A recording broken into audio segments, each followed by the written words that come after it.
सरगोदा में बादल छाए हुए हैं। आज मोर का 17/4/2024।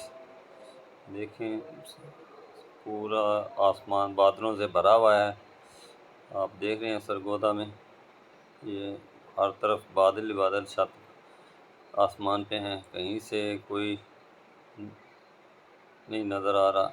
और ये सूरज भी देखें आसमान के अंदर से झांक रहा है और आसमान पूरे पे बादल ही बादल हैं।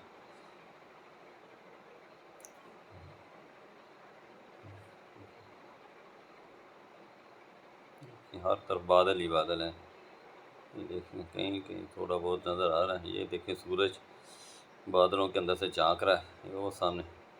हाँ जी,